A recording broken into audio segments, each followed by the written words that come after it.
আসসালামু আলাইকুম ওরহমতুল্লাহি ওবরাকাতুহ। শুভ নববর্ষ। যদি আমি এই মসজিদে এই আলোচনা চলাকালে আপনাদেরকে বলি শুভ নববর্ষ, তাহলে এই বিষয়টা কি ঠিক হচ্ছে? আর আমি যদি নববর্ষ বলে থাকি, তাহলে কি এটা ইসলাম সমর্থন করতেছে? আসলে আমরা আমাদের জীবনে চলার পথে যে কথাগুলো বলে থাকি, যে সিদ্ধান্তগুলো নিয়ে থাকি, এগুলো বলার আগে, এগুলো সিদ্ধান্ত নেওয়ার আগে আমাদের অবশ্যই ভাবতে হবে যে আমরা যেটা বলতেছি, যে সিদ্ধান্ত নিতে যাচ্ছি, সেটা আসলে ইসলামের আলোকে হচ্ছে কিনা। তবেই না আমরা নিজেকে একজন সচেতন মুসলিম হিসেবে কল্পনা করতে পারি। তো লাইভে হঠাৎ করে আসা, তার পাশে নববর্ষ উপলক্ষে যে উদযাপন, যে আয়োজন, যে উল্লসিত মনোভাব, সেটা দেখে আসলে মনটা একটু বলল যে কিছু বলা দরকার। কেননা এখন থেকে 4-5 বছর আগেও আমাদের সমাজের নববর্ষ উপলক্ষে যে উদ্দীপনা, যে আগ্রহ, এটা এতটা ছিল না আজকে যতটা দেখলাম। তো আমরা মুসলিম হিসেবে আমাদের চলাফেরা, আমাদের কথা বলা, আমাদের আনন্দ, আমাদের উৎসব, আমাদের উদযাপন, আমাদের হাসি ঠাট্টা তামাশা সবকিছুই হবে ইসলামের আলোকে। যদি সেটা না হয়, তাহলে সেটা কিরকম হতে পারে? এই বিষয়ে আমরা যদি কোরআনের আয়াত দেখি, আল্লাহ সুবহানাহু ওয়া তাআলা বলতেছেন, ওয়ামাই ইয়াবতাগি গায়রাল ইসলাম দীনান ফালান ইউকবালা মিনহু, যদি কেউ ইসলাম ছাড়া অন্য কোনো ধর্ম, অন্য কোনো বিধান তালাশ করে, তাহলে সে ক্ষতিগ্রস্ত হবে। ফাহুয়া ফিল আখিরাতি মিনাল খাসিরিন, আখিরাতে ক্ষতিগ্রস্তদের অন্তর্ভুক্ত হবে, সে ক্ষতিগ্রস্ত হবে। এখন আমি যদি পহেলা বৈশাখ উদযাপন করতে যাই, তাহলে এখানে কি কি ক্ষতির সম্মুখীন হচ্ছি, এটা আমরা পরে আলোচনা করতেছি ইনশাআল্লাহ তাআলা। আগে আমরা এই আয়াতে উল্লেখিত ওয়ামাই ইয়াবতাগি গায়রাল ইসলাম দীনান, এই দিন শব্দটা একটু ব্যাখ্যা করি। তাহলে দিন মানে হচ্ছে জীবন ব্যবস্থা।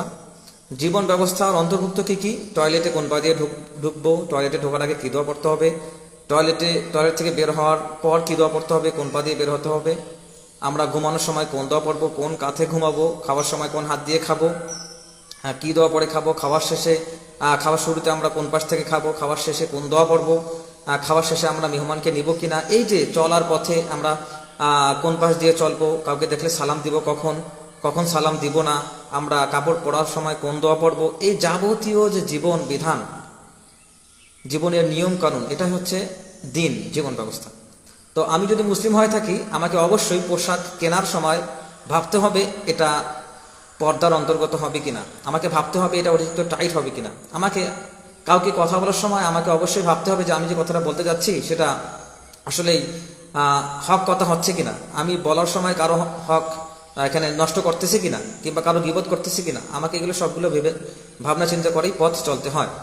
তাহলে ইসলাম যদি কমপ্লিট কোড অফ লাইফ হয়ে থাকে, তাহলে আমরা চলার পথে যে আনন্দ উদযাপনগুলো করতেছি, এই আনন্দ উদযাপনগুলো কি ইসলামকে আসলে সমর্থন করতেছে, এটা আমাদের ভাবতে হবে। আমরা দিনে 5 ওয়াক্ত সালাত আদায় করি, জাকাত ফরজ হলে জাকাত দেই, এরপর রমজান মাসে আমরা সওম পালন করি, এবং আমাদের দুটো ঈদ আছে, একটা ঈদুল আদহা, একটা আছে ঈদুল ফিতর। এই যে আমাদের দুটো উৎসব, এই উৎসবগুলোর বাইরে আমাদের কোনো মুসলিম জাতীয় উৎসব নাই, অর্থাৎ জাতীয়তাবাদী আমাদের আর কোনো উৎসব নাই। তাহলে আমি যখন অন্য ধর্মের কথা আমার নিজের কথা বলে চালিয়ে দেব, অন্য ধর্মের কৃষ্টি আমার নিজের কৃষ্টি বলে অনুসরণ করা শুরু করব, অন্য ধর্মের ঈদ আমার নিজের ঈদ বলে উদযাপন করা শুরু করব, তখন কি আসলে আমি আমার দিনের অনুসরণ করতেছি? এবং আসলে আমি এটা কেন করতেছি? আসলে আমরা এটা অন্যের দেখে শিখতেছি, অন্যের এই কাজটাকে পছন্দ করে নিজের কাজ বলে সেটাকে অন্তর্ভুক্ত করতে চাচ্ছি। রাসূলুল্লাহ সাল্লাল্লাহু আলাইহি ওয়াসাল্লাম কি বলছেন? মান তাশাব্বাহা বিকওমিন ফাহুয়া মিনহুম, যে যে জাতির অনুসরণ করলো, যে যে জাতিকে ভালোবাসলো, যে যে জাতির অন্ধানুকরণ করলো, সে সে জাতির অন্তর্ভুক্ত হবে। তাহলে আমি মুসলিম হিসেবে যদি অন্য ধর্মের রীতিনীতি পালন করে থাকি, তাহলে নিজেকে মুসলিম বলার এখানে সুযোগটা কোথায় থাকলো? আমি নিজের দিন মানি না, এটা তো আমার কাছেই স্পষ্ট। তাহলে আমি একজন মুসলিম হিসেবে, একজন বাংলা ভাষাভাষী বাঙালি হিসেবে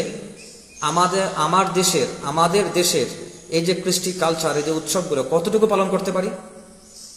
আমি মুসলিম হিসেবে আমার মুসলমানিত্ব, আমার শরীয়ত যতটুকু বাঙালিত্ব সাপোর্ট করে, যতটুকু বাঙালিত্বকে, বাঙালি কৃষ্টি কালচারকে সমর্থন করে, আমি ঠিক ততটুকুই বাঙালি হতে পারি। আমরা ভাষাগত দিক থেকে বাঙালি, এই পরিচয় আমরা দিতে পারি, কিন্তু আমাদের প্রধান পরিচয় হচ্ছে আমরা মুসলিম। আমার মুসলিম পরিচয় ঠিক রেখে আমার শরীয়ত ঠিক রেখে, আমার জীবন বিধান ঠিক রেখে যতটুকু আমি বাঙালি হতে পারি ততটুকু আমি বাঙালি। আমার মুসলমান পরিচয়ের বাইরে আমি কোনোভাবেই বাঙালি হতে পারি না। যদি ভাষা আমাদের অন্যতম সংস্কৃতি হয়ে থাকে, আমাদের ভাব প্রকাশের মাধ্যম হয়ে থাকে, তাহলে এই দিক থেকে, ভাষাগত দিক থেকে আমি বাঙালি হতে পারি, এটা আমার বাঙালিতে পরিচয় হতে পারে। কিন্তু বাঙালি যদি একটা ভৌগোলিক জাতীয়তাবাদী ধর্ম হয়, যেখানকার সব কৃষ্টি কালচারই প্রায় হিন্দুয়ানি বিশ্বাস থেকে আসছে, জন্মান্তরবাদ থেকে আসছে, সংস্কারাচার্য থেকে আসছে, প্যাগানিজম প্রকৃতি পূজা থেকে আসছে, রোমকদের কৃষ্টি কালচার থেকে আসছে, চৈত্র সংক্রান্তি থেকে আসছে, পহেলা বৈশাখের পার্বণ থেকে আসছে, পৌষ পার্বণ থেকে আসছে, যে উৎসবগুলো, সেই উৎসবগুলো যদি বাঙালি উৎসব বলে পরিচয় দিয়ে মিডিয়া, কৃষ্টিতে, কালচারে, সাহিত্যে সবখানে যদি এগুলোকে বাঙালি সংস্কৃতি বলে পরিচয় করিয়ে আমাদেরকে সেটার দিকে উদ্বুদ্ধ করা হয়ে থাকে, তাহলে অবশ্যই আমি এই কৃষ্টি, এই কালচার, এই সংস্কৃতি বর্জন করতে বাধ্য। কেন? একমাত্র কারণ হচ্ছে আমি মুসলিম। তাদের যে প্যাগানিজম, প্রকৃতি পূজার যে বিশ্বাস, তাদের এই বিশ্ব চরাচরের প্রতিটা জিনিস তাদের ভগবান, এই বিশ্বাসে তো আমি বিশ্বাসী নই। আমি তো সর্বেশ্বরবাদী বিশ্বাসী নই। আমার একজন আল্লাহ আছেন যিনি আরশের উপরে আছেন। তো আমরা এই বিশ্বাসে বিশ্বাসী। আমরা তো সকল কিছুর ভিতরে মঙ্গল খুঁজে প্রত্যেক জিনিসকে পূজিত জিনিসে পরিণত করতে পারি না। আমরা একমাত্র আল্লাহর উপাসনা করি। ইয়াকা না'বুদু ওয়া ইয়াকা নাস্তাঈন, এই বিশ্বাসে আমাকে বলিয়ান হতে হবে। এর বাইরে কোনো বিশ্বাস আমার ভিতরে যেন আসতে না পারে। যেহেতু আমরা বাঙালি ভাষাভাষী, বাংলা ভাষাভাষী, বাঙালি বলে আমাদের পরিচয় করিয়ে দেওয়া হয়, এবং ভারত উপমহাদেশের কৃষ্টি, কালচার, লেখক, সাহিত্য সমিতি সবকিছুই যখন এই বাঙালিত্বের দিকে ধাবিত হচ্ছে, আমাদেরকে বাধ্য করে বাঙালি বলা হচ্ছে, সেইখান থেকে আমাদেরকে অবশ্যই সতর্ক থাকতে হবে। তো এই বিষয়গুলো আসলে রাষ্ট্র কর্তৃক কখন প্রচার করা হয়? আমাদের আধুনিক সময়ে আমরা ক্লাস অফ সিভিলাইজেশনের কথা জানি যে সভ্যতার দ্বন্দ্ব হবে। আসলে এখানে সভ্যতার দ্বন্দ্বটা আসলে পারমাণবিক ক্ষেপণাস্ত্রের মাধ্যমে না, এই দ্বন্দ্বটা হচ্ছে ধর্মের দ্বন্দ্ব। তো যখন ওয়ার অন টেররের মাধ্যমে মুসলিম বিশ্বে হত্যাযজ্ঞ চালানো হচ্ছে, ঠিক এইভাবে ইন্টেলেকচুয়ালি মুসলিমদের ভিতরে এই যে অবৈধ বিশ্বাস, এই যে কুফরি বিশ্বাস, এই বাতিল বিশ্বাসগুলো ঢুকিয়ে মুসলিমদের ভিতর থেকে নষ্ট করা হচ্ছে। নারীবাদ, ফেমিনিজম, সেকুলারিজম, ধর্ম নিরপেক্ষতাবাদ, গণতন্ত্র, এই যে মতবাদগুলো আছে, এই যে প্যাগানিজম, এই বিশ্বাসগুলোর মাধ্যমে আমাদেরকে বেদিন করে দেওয়া হচ্ছে, অথচ আমরা এগুলো নিয়ে কোনো মাথা ব্যথা নেই আমাদের। তো এইখানে আমাদের সময়ের সবচেয়ে বড় যে সমস্যাটা, সেটা হচ্ছে ভৌগোলিক জাতীয়তাবাদ। জাতীয়তাবাদ কি জিনিস? আমরা মুসলিম জাতি, আমরা ইন্নামাল মুমিনুনা ইখওয়া, প্রত্যেক মুমিন হচ্ছে ভাই ভাই। আল্লাহ সুবহানাহু ওয়া তাআলা আমাদের ভাই ভাই বলে পরিচয় করিয়ে দিয়েছেন। এখন এটাকে বলে আসাবিয়া। আসাবিয়া দুই প্রকার হতে পারে। ইবনে খালদুনের যে আমরা বিখ্যাত থিওরি, তো আসাবিয়া একটা ভালো আসাবিয়া, আমাকে সবসময় রক্তের সম্বন্ধ ঠিক রাখতে হবে, রক্তের সম্পর্ক ছিন্ন করে জান্নাতে যাবে না, লা ইয়াদখুলুল জান্নাতা কাতিউর রাহমিন। তো এই জন্য এটা হচ্ছে ভালো আসাবিয়া। আমি ভালো কাজে অবশ্যই আমার আমাকে গোষ্ঠীবদ্ধ থাকতে হবে, গোষ্ঠীর খবর নিতে হবে সবসময় এটা। আর একটা খারাপ আসাবিয়া হচ্ছে আমার গোষ্ঠীর কেউ ভুল করুক সেখানে আমি সমর্থন দিচ্ছি, এটা হচ্ছে খারাপ আসাবিয়া, যেটা জাহিলি যুগে প্রচলিত ছিল। তো একটা জাতি গোষ্ঠী আসলে আসাবিয়া ছাড়া টিকে থাকতে পারে না। তো আমরা যদি বাঙালি হিসেবে, ভাষাগতভাবে বাঙালি হিসেবে টিকে থাকতে চাই, তাহলে বাংলা ভাষাকে আমাদের সমৃদ্ধ করতে হবে। এমন এমন কিছু কাজ করতে হবে যেটা যেন বহির্বিশ্বে সেটা ছড়িয়ে পড়ে, মানুষ যেন বাংলা ভাষা শিখতে আগ্রহী হয়। কিন্তু আমরা যদি ভৌগোলিক জাতীয়তাবাদের ভিত্তিতে, যে এই অঞ্চলের মানুষ আসলে কোন উৎসবের প্রতি বেশি আগ্রহী, মিশরের মানুষ ফেরাউনি কৃষ্টি কালচারের প্রতি বেশি আগ্রহী, ইরানের মানুষ নওরোজ কিংবা পহেলা বৈশাখের প্রতি বেশি আগ্রহী, রোমকরা প্রকৃতি পূজার প্রতি বেশি আগ্রহী, অ্যাংলো স্যাক্সন যারা ছিল সেই প্রাচীন ইংল্যান্ডে, তারা ওডিনের পূজা করত। তো এই যে এলাকা ভিত্তিক যে পূজিত মূর্তিগুলো ছিল, সেই মূর্তিগুলোর পূজা যদি প্রত্যেক দেশে শুরু হয়, এবং প্রতিটা মুসলিম যদি মনে করে যে আমি ভৌগোলিক জাতীয়তাবাদে বিশ্বাসী, মুসলিম জাতীয়তাবাদ এখান থেকে বাদ, তাহলে সে কোনোভাবেই নিজেকে মুসলিম দাবি করতে পারে না। আমরা সবাই জানি যে নূহ আলাইহিস সালামের পরবর্তী সময়ে সে সময় কি হলো, ওয়াদ, ইয়াগুস, ইয়াউক, নাসর, এরকম 5 জন আল্লাহর ওলিকে ধীরে ধীরে তারা পূজিত মূর্তিতে পরিণত করে এবং পূজা শুরু করে। যদি আমরা বিবর্তনের থিওরির দিকে তাকাই তাহলে সেখানেও আমরা দেখতে পাবো একসময় মানুষ, এটা বিবর্তনবাদের কথা বলতেছি, ইসলামের কথা না, এটা নাস্তিকদের বিশ্বাস, তারাও বলে একসময় মানুষ গুহাতে ছিল, তারপর বাইরে আসছে, তারপর এটা ওটা চর্চা শুরু করছে, তারপর কোনো এক সময় প্রকৃতিকে ভয় করে প্রকৃতি পূজা শুরু করছে, বজ্রপাতের পূজা শুরু করছে, যে গাছ থেকে উপকার পেয়েছে সেই গাছের পূজা শুরু করছে, যে মানুষের কাছ থেকে উপকার পেয়েছে সেই মানুষকে ভগবান বলা শুরু করছে। তো এই ইতিহাসগুলোর দিকে যদি আমরা তাকাই তাহলে আমরা প্রাচীন যে কোনো স্থানের ইতিহাসে প্রকৃতি পূজা খুঁজে পাবো।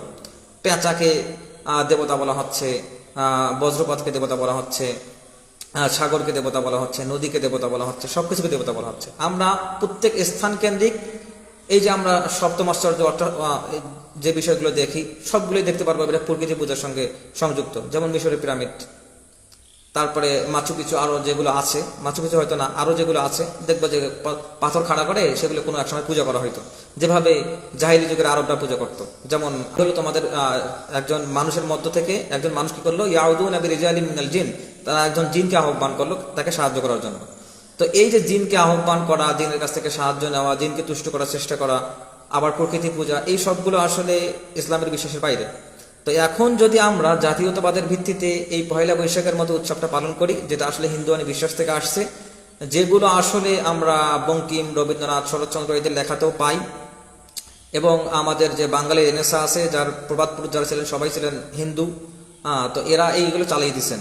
এবং আমাদের ভারত উপমহাদেশে ভারতের যে হেজেমনিক কন্ট্রোল, যে সফট পাওয়ার, এই সফট পাওয়ারের অন্তর্ভুক্ত হচ্ছে এই যে কালচারাল অ্যাগ্রেশন, এগুলো দিয়ে তারা আমাদেরকে কবজা করতে চায় সবসময়। তো আমরা দেখতে পাচ্ছি যে আমরা কবজা হয়ে গেছি আসলে।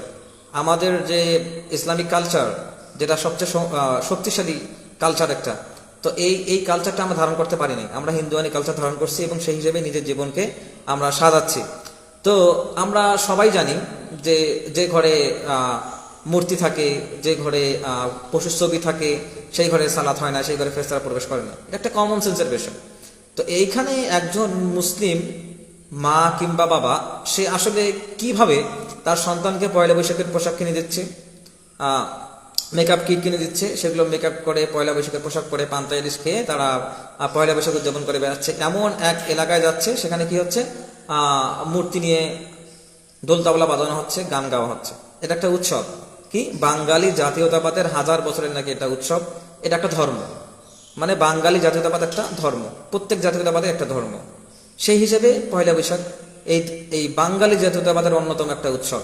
এই পয়লা বৈশাখের কি থিম সং কিংবা এই পয়লা বৈশাখের প্রার্থনা কি, আমার সোনার বাংলা আমি তোমায় ভালোবাসি, যেরকম একটা গান আছে আমাদের জাতীয়তাবাদের গান, সেই রকম পয়লা বৈশাখের যে যে ইবাদত, সেই ইবাদতের গান কি, এসো এসো এসো হে বৈশাখ, এটা একটা থিম সং।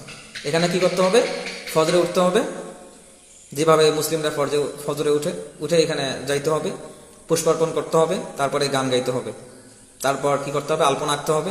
এগুলো হচ্ছে এই বাঙালি জাতীয়তাবাদের রিচুয়াল।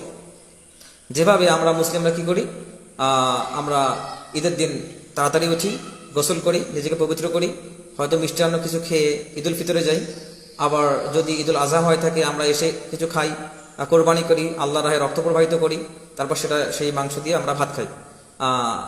তো এই হচ্ছে যে এই যে রিচুয়ালগুলো আছে, আসলে জাতীয়তাবাদ আমাদের ধর্মের যে রিচুয়ালিস্টিক বিষয়গুলো আছে, আমাদের ধর্মে যে বিশেষ কৃষ্টি কালচারগুলো আছে, জাতীয়তাবাদ এগুলোর প্রতিটার বিপক্ষে নিজেকে দাঁড় করিয়ে সেই স্থানে আর একটা ইবাদত নিয়ে আসছে।